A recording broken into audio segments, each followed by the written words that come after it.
महाराष्ट्र में पुणे के पास भीमा कोरे गांव में 5 साल पहले जैसी हिंसा भड़की वैसा इतिहास में कभी नहीं हुआ। हाँ, 1818 ईस्वी में एक लड़ाई हुई जो आत्मसम्मान और आज़ादी के लिए थी। उसी लड़ाई की 200वीं वर्षगांठ मनाने के लिए हजारों दलित जमा हुए थे, लेकिन उस सभा में जो हिंसा भड़की उसकी आंच पूरे देश ने महसूस की। इस मुद्दे को लेकर गर्मा गर्म बहस चल पड़ी। 1 जनवरी 2018 को जो हिंसा भड़की उस पर पुलिस ने दावा किया उसके लिए एल्गार परिषद जिम्मेदार है। इस मामले में 5 साल बाद वर्नोन गोंजाल्विस और अरुण फरेरा को सुप्रीम कोर्ट से जमानत मिली है। आइए जानते हैं भीमा कोरे गांव केस की पूरी कहानी। नमस्कार, मैं मनीष शर्मा, आप देख रहे हैं हिंद बार। 1 जनवरी 2018 एक दिन महाराष्ट्र के पुणे के पास भीमा कोरे गांव में मराठा और ईस्ट इंडिया कंपनी के बीच हुए युद्ध की 200वीं वर्षगांठ मनाने के लिए एक समारोह आयोजित किया गया। इस युद्ध से जुड़ा प्रतीक एक विजय स्तंभ यहां मौजूद है। हजारों की तादाद में दलित इकट्ठा हुए। देखते ही देखते समारोह में पत्थरबाजी शुरू हो गई। कुछ गाड़ियों में आग लगा दी गई। इस दौरान एक शख्स की जान भी चली गई। इन हजारों दलितों को इकट्ठा करने का आरोप एल्गार परिषद पर था, जो कि हिंसा से एक दिन पहले पुणे के शनिवार वाड़ा में एक बैठक कर चुका था, जिसमें प्रकाश आंबेडकर, जिग्नेश मेवाणी, उमर खालिद, सोनी सोरी और बीजी घोसले पाटिल के साथ तमाम दूसरे एक्टिविस्ट शामिल हुए थे।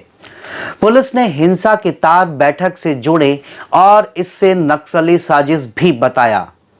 हिंसा में जो आरोपी बनाए गए उन पर देशद्रोह में मामला दर्ज किया गया। यूएपीए जैसे सख्त कानून के तहत आरोप तय किए गए। 2 साल बाद जनवरी 2020 में पूरे मामले की जांच एनआईए को सौंप दी गई। पूरे मामले में 16 लोगों को हिरासत में लिया गया था। इसके तहत कई वामपंथी और इस विचारधारा से सहानुभूति रखने वाले कई लेखक, पत्रकार, शिक्षक और पूरे देश से लोग गिरफ्तार किए गए, जिसमें वकील सुरेंद्र गाडलिंग, सुधीर धवले, रोना विल्सन, सोमा सेन, महेश राउत, कवि वरवर राव, सामाजिक कार्यकर्ता सुधा भारद्वाज, अरुण फेरेरा, वर्नोन गोंजाल्विस और पत्रकार गौतम नवलखा जैसे लोग घटना के साल जून से अगस्त के बीच गिरफ्तार किए गए थे। वीडियो थोड़ा लंबा है, मगर इस कहानी को समझिए। इसके कुछ दिनों बाद पुलिस ने लेखक प्रोफेसर आनंद तेलतुंबड़े, फादर स्टैन स्वामी, हैनी बाबू, सागर गोरखे, रमेश गेचोर और ज्योति जगताप को गिरफ्तार किया। लेखक प्रोफेसर आनंद तेलतुंबड़े को जमानत उनकी गिरफ्तारी के 2 साल बाद मिली। बॉम्बे हाई कोर्ट ने उनकी जमानत 18 नवंबर को मंजूर की। जांच एजेंसी एनआईए ने इस फैसले को सुप्रीम कोर्ट में चुनौती दी। इसकी सुनवाई करते हुए चीफ जस्टिस डीवाई चंद्रचूड़ की खंडपीठ ने बॉम्बे हाई कोर्ट के फैसले को बरकरार रखा।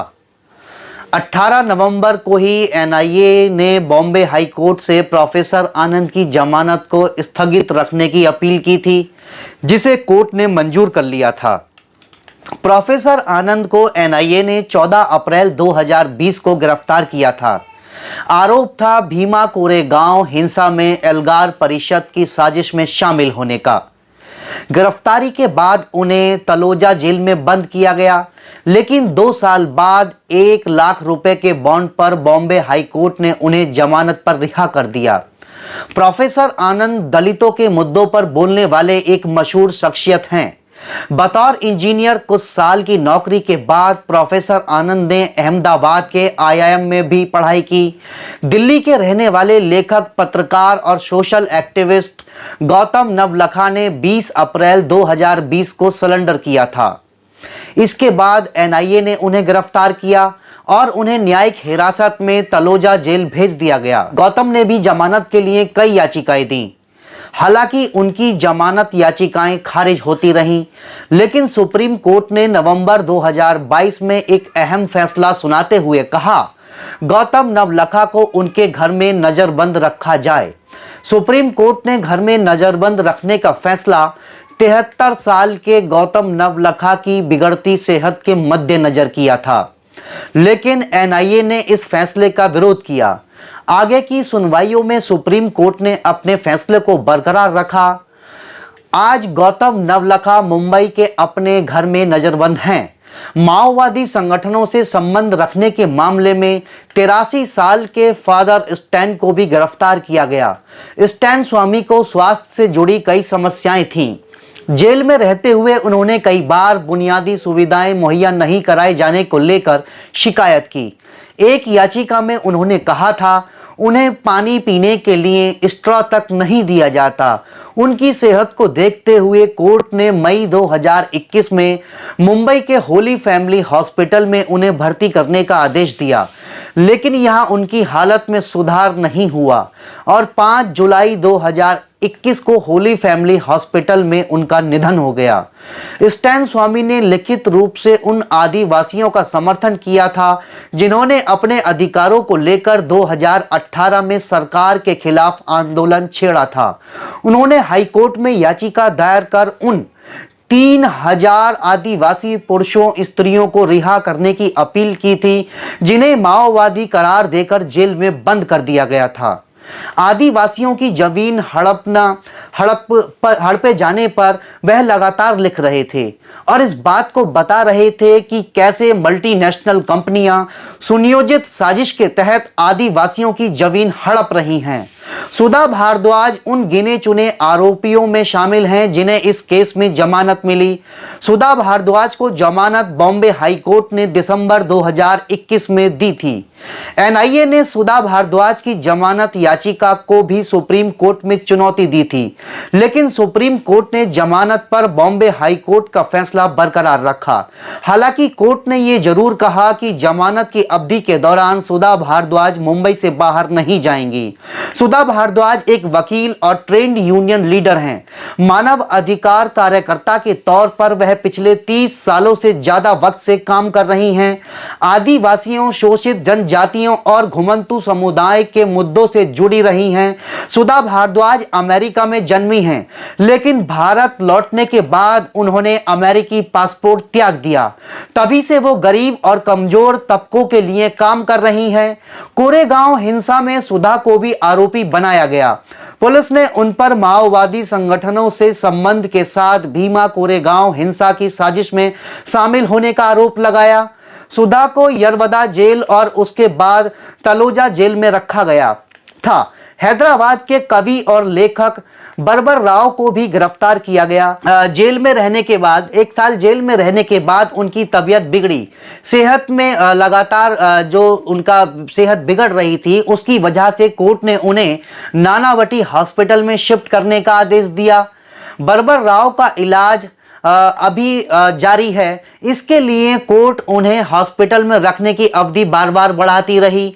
इसी दौरान उनके इलाज के लिए नियमित जमानत की याचिका लगाई गई। आखिरकार सुप्रीम कोर्ट ने जुलाई 2022 में उनकी उम्र और लगातार गिरती सेहत को देखते हुए मेडिकल ग्राउंड पर स्थायी जमानत दे दी। राव रिवोल्यूशनरी राइटर्स एसोसिएशन से जुड़े हैं, जिसका जुड़ाव वाम आंदोलन से रहा है।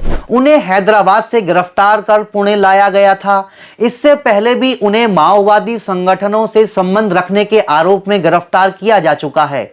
इस मामले में शुक्रवार को गोंजाल्विस और अरुण फरेरा को शीर्ष अदालत ने जमानत पर रिहा करने का आदेश दिया।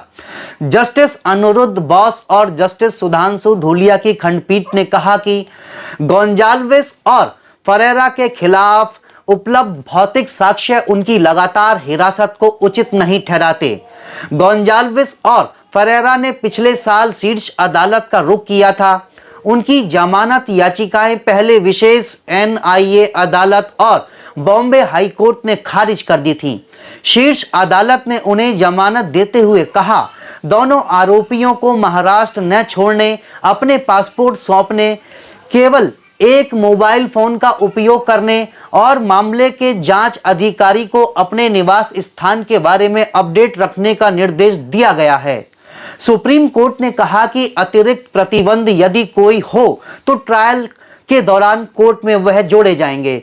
सरकार ने शुरू में दावा किया था कि गोंजाल्विस और फरेरा समेत 16 व्यक्तियों ने भीमा कोरे गांव में एकत्र हुई भीड़ को अपने भाषणों से उकसाने और भीमा कोरे गांव की लड़ाई की 200वीं वर्षगांठ के जश्न पर हिंसा भड़काने में सक्रिय भूमिका निभाई थी। बाद में शहरी नक्सली अर्बन नक्सल होने का आरोप लगाया गया। प्रतिबंधित सीपीआई माओवादी संगठन के साथ उनके कथित जुड़ाव के दावे कथित ईमेल और आरोपियों के इलेक्ट्रॉनिक उपकरणों से कथित तौर पर प्राप्त अन्य सबूतों पर आधारित हैं। हालांकि इन दावों को कई स्वतंत्र फॉरेंसिक संगठनों द्वारा चुनौती दी गई। हिंसा के बाद पुणे पुलिस ने 2 अलग अलग मामले दर्ज किए। एक एफआईआर में संभाजी भिड़े और मिलिंद एक बोटे जैसे हिंदूवादी नेताओं को नामजद किया गया था। यह मामला 2 जनवरी को पिंपरी पुलिस थाने में दर्ज कराया गया था। इसके बाद 8 जनवरी को पुणे पुलिस ने तुषार दुमगोड़े नाम के एक शख्स की शिकायत पर एल्गार परिषद से जुड़े लोगों के खिलाफ मामला दर्ज किया। इस एफआईआर में यह दावा किया गया कि भीमा कोरे गांव में हिंसा एल्गार परिषद के लोगों ने भड़काई। भाषण की वजह से हिंसा भड़की। इसी के आधार पर पुलिस ने तमाम कवियों, लेखकों, वकीलों और सामाजिक कार्यकर्ताओं को गिरफ्तार किया। पुणे पुलिस ने चार्जशीट में यूएपीए एक्ट के तहत सेक्शन 13, 16, 18, 18B, 20, 39 और 40 के तहत नए आरोप जोड़े। एनआईए ने भी 24 जनवरी 2020 को एक एफआईआर दर्ज की। इनमें आईपीसी के सेक्शन 153A, 505, 1B, 117 और 34 के साथ यूएपीए के सेक्शन 13, 16, 18, 18B, 20 और 39 के तहत आरोप जोड़े गए। पुणे पुलिस की जांच पूरी होने के बाद केंद्र सरकार ने मामले को एनआईए को सौंप दिया। एनआईए ने इस मामले में 10,000 पेज की चार्जशीट स्पेशल कोर्ट में दाखिल की। चार्जशीट में एनआईए ने दावा किया था कि हनी बाबू माओवादी विचारधारा के साथ छात्रों को प्रभावित करने की कोशिश कर रहे थे। चार्जशीट में यह भी लिखा गया कि गोरखे, गेचोर और जगताप सीपीआईएम के प्रशिक्षित कार्यकर्ता हैं और कबीर कला मंच के सदस्य हैं। इसमें इस बात का भी जिक्र किया गया कि तेल तुंबड़े भीमा कोरे गांव के शौर्य दिन प्रेरणा अभियान के आयोजकों में से एक थे और 31 दिसंबर को पुणे के शनिवार बाड़ा की प्रेस कॉन्फ्रेंस में मौजूद थे। एनआईए के मुताबिक गिरफ्तार किए गए सभी लोग उस साजिश का हिस्सा थे जिसकी वजह से भीमा कोरे गांव में हिंसा भड़की। हिंसा के बाद की गई कार्रवाई पर आज भी सवाल उठते हैं। हिंसा के मामले में संगीन आरोपों के बावजूद दक्षिणपंथी कार्यकर्ताओं को क्लीन चिट दे दी गई, जबकि वामपंथी रुझान वाले लोगों को गलत तरीके से फंसाया गया और उनके खिलाफ कड़ी कार्रवाई की गई। इस पर हमें अपनी राय जरूर दीजिएगा। नमस्कार।